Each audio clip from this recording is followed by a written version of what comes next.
Chara was tired. Tired of the abuse, tired of the constant terrified state she was in, and most importantly, tired of humanity. Every day Chara woke up, she was constantly reminded of the hatred, cruelty, and abuse that humanity could offer. So Chara came to a conclusion. The best way to avoid waking up is to go to sleep. Forever. Chara knew of the legends of Mount Ebot. Chara knew that those who fell into the mountain were never seen or heard from again, which Chara saw as perfect. Not only would the fall bring a quick and painless death, but there would be no remains to find. That is, if anyone even cared that she was missing. All it took was 3 steps. 1, 2, 3, and down Chara fell. But Chara didn't get the results that she wanted. Instead, she got what she needed. A family who loved her. Sure, it may have been a family of monsters, but the Dreemurr family showed more kindness than any human could ever dream of showing. And they showed Chara much, much more than just kindness. They showed her the true meaning of love, friendship, determination, and mercy. In her time with the Dreemurrs, she bonded with Azrael the most. They went everywhere together. You would seldom see Chara walking through the underground without Azrael trailing close behind. Even though they hadn't been together long, they quickly developed a bond closer than that of any sibling. And that's what made it even harder on Azrael when Chara became fatally ill. Asgore tried everything in his power to heal her, but with the recent death of his royal scientist, it quickly proved that saving Chara wasn't an option. In her final hours, Chara told Azrael that despite her hatred for humanity, the one good thing that she could remember about that world were the beautiful golden flowers outside her village. If anything, she wanted to see them one last time before she passed away. Azrael promised her that he would take her there as soon as possible. Unfortunately, this would be a promise that Azrael wouldn't be able to keep. Chara died later that day. She was happy though. If Chara had died way back then, when all she knew was sadness and pain, she would have never met all of her wonderful friends and beloved family. Azrael may not have been able to let Chara see the flowers while she was still alive, but he was determined to keep his promise. With the knowledge he had about human souls, he knew that he could absorb Chara's so that he could momentarily pass through the barrier, and it would allow her to see through his eyes. Without hesitation, Azrael absorbed Chara's soul, picked up her body, and made haste for the barrier. Chara couldn't believe it. Even after her death, Azrael cared enough to keep the promise that he had made. Chara was able to see the human world once more, but this time, she was with Azrael. They made their way to the golden flower patch that Chara had spent so much time in before coming to the underground. And she was happy. She was able to experience pure joy with the person that she cared about the most. But all good things can't last forever. Humans always had a keen ability to ruin all things pure. They followed the flash of light caused by the barrier being opened and saw a monster holding the corpse of a child. The next thing Azrael knew, he was being attacked with anything and everything the humans had. Chara wasn't going to stand for this. Humanity had taken her happiness once, and she wasn't going to let them take it again. Chara wanted to take over and destroy all the humans attacking them right then and there.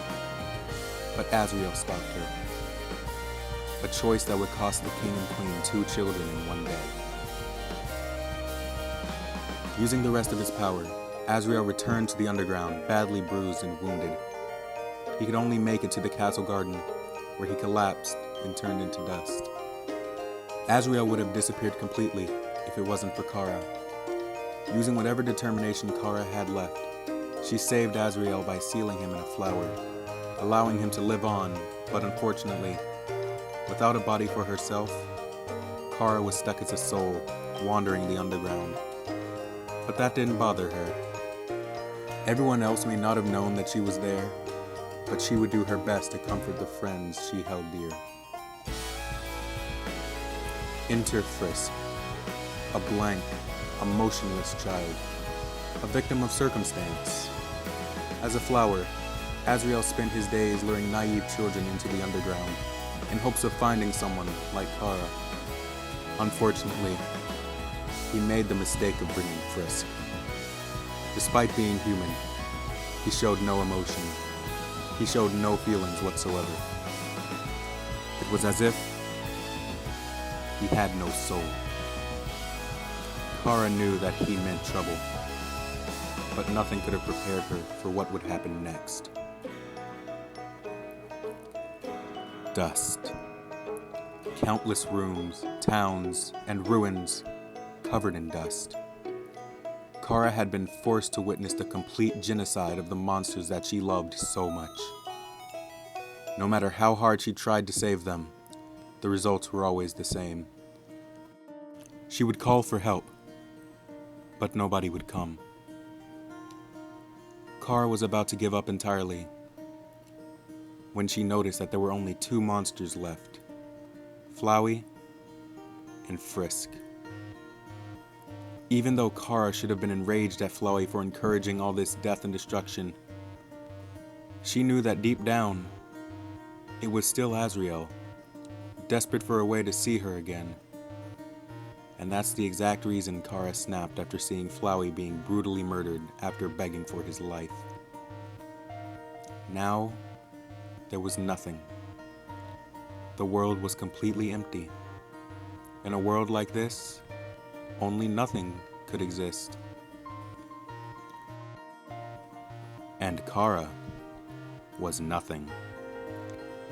She appeared in front of Frisk and made an offer. Chara gave her the choice of erasing this world and starting over. All she wanted in return was to use Frisk as a vessel. Little did Frisk know that Chara had a plan. Seeing everything she loved and cared about be taken away once again by a human was too much to handle. She had decided to kill two birds with one stone. Once she took control of Frisk's body, she would reset, but this time, she would save everyone. She would set them all free. She would be able to live happily on the surface amongst monsters who she cared about. And once that was taken care of, she would lay waste to the race who had wronged her 3 times. However, she would never be able to explain how she was miraculously brought back to life. She decided that it would be for the best if Frisk lived on, but Chara was forgotten. So now everything was set in stone. Chara was now Frisk, everything was reset, and Chara was overjoyed when she was once again greeted by the voice she had missed so much. Howdy.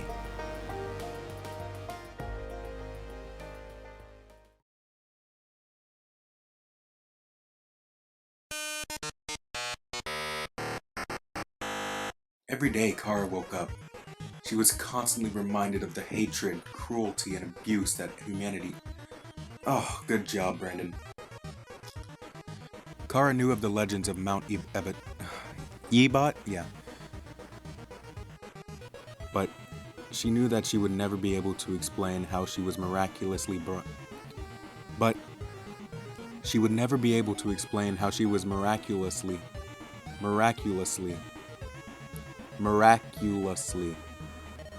But she would never be able to explain how she was miraculously.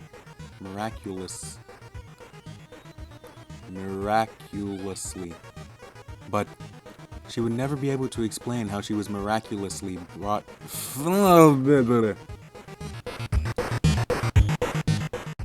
She would call for help, but nobody would come.